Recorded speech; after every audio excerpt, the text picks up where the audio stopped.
Hey YouTube, welcome back to a brand new Animal Crossing New Horizons video. Today we are breaking down 5 features we still need added to New Horizons. So without further ado, let's get straight into today's video.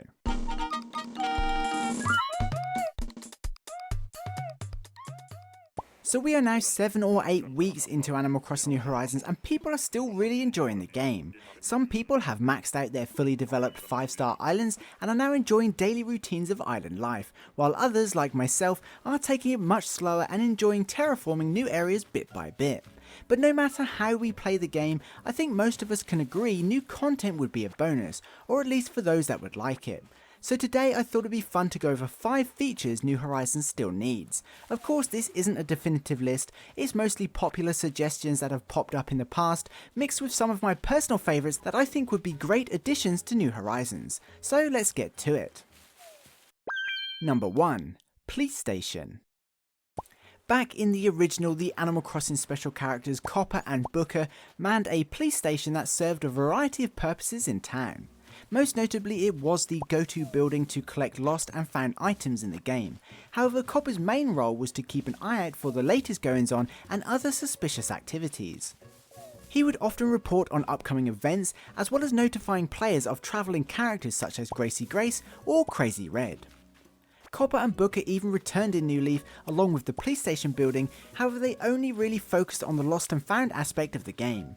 There were a couple of different building designs though, and depending on which building you built, brought either Copper or Booker to town, which was really cool. Now Copper and Booker have appeared in all mainline games, so I think it would be awesome if they also added them to New Horizons later down the line. Of course we have the lost and found storage box inside Resident Services, and Isabelle announces events and holidays, but there's no way to tell if a character is currently visiting on New Horizons Island, other than bumping into them of course. It would be super useful if you could build a police station somewhere on the island, and as you run past it on your daily rounds, just quickly check with Copper if Celeste is wandering around, or if Jolly Red has already been spotted at the private beach. I definitely think there's room for this feature.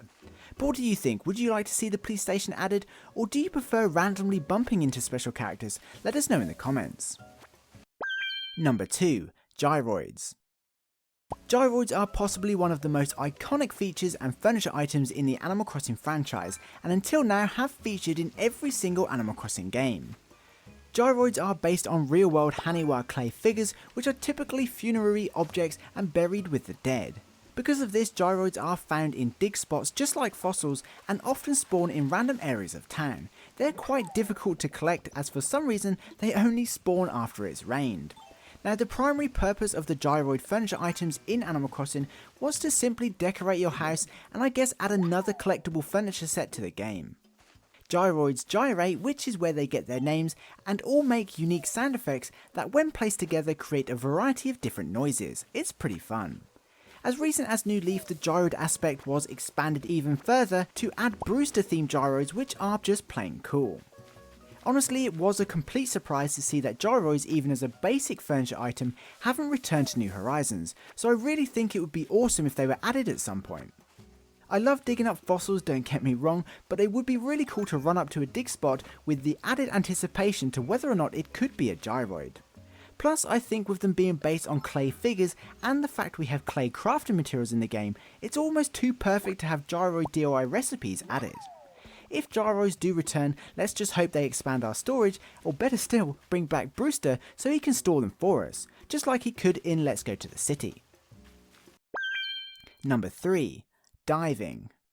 Back in New Leaf, a brand new swimming mechanic was added to the game that allowed us to swim and dive into the sea using wetsuits. This was something that you would kind of work towards because it took a little while to get your hands on the wetsuits, but the mechanic was super awesome and not only allowed us to jump off cliffs and docks into the water for fun, but also introduced a new way to catch a new kind of deep sea creature. Of course, ever since the original, one of the main goals was to catch all the fish and bugs in the game, donate them to Blathers at the museum and complete it, so having a third set of critters in New Leaf gave the game a bit more variety and something else that was fun to work towards. Personally, I feel like I've already caught a lot of fish and bugs in New Horizons much quicker than I would have in previous games, so I definitely feel like there's room to add more critters like deep sea creatures in a future update. And seeing the diving mechanic return would be awesome. It kind of feels weird knowing we had it in New Leaf, but we are now unable to swim. It just doesn't feel right. So together with the idea of having something fun to do with friends, as well as a way to swim out to sea and hunt for some underwater creatures, is definitely needed in New Horizons. But what do you think about the diving aspect? Are you happy with the amount of fish and bugs, or would you like to see more collectible critters? Let us know in the comments. Number 4. Capn. Back in the original Animal Crossing, Kapp'n is a special character who appears at the town's dock located on the beach. He would be sat there chilling in his boat, ready to take you out to sea and sail you to a remote paradise island. The island itself was really awesome and included 2 additional summer huts which you could decorate at your leisure. You could literally use them as extra storage or decorate them like a holiday home. You could even connect up your Game Boy and download the island. It was pretty cool. Kapp'n's role in New Leaf is much the same, and he can be found docked by the beach, ready to take you and your friends to the tropical island. The tropical island was a fun place to visit to catch bugs and tropical fish, not too dissimilar to the Mystery Island tours in New Horizons. The cool thing is the tropical island also had a shop that sells rare furniture and tools. However, the tropical island in New Leaf also served as a gateway to a whole bunch of tours and mini-games that you could play. There was a variety of games based around catching fish and bugs, but also things like balloon hunts that challenged you to pop as many balloons as you could within certain time limits.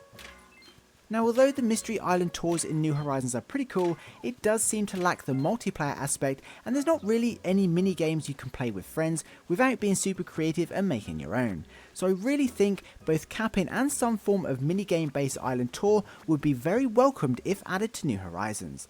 After all, we have a dock, or a pier as it's now being called, located on one side of our islands, so it seems fitting for Cap'n to return. I know I'd love to see him docked there one day. Number 5. More fruit. Now, the fruit aspect in Animal Crossing is a surprisingly large feature the more you look into it. Of course, we have the traditional native fruits that have been in the game forever, including apples, cherries, coconuts, oranges, peaches and pears.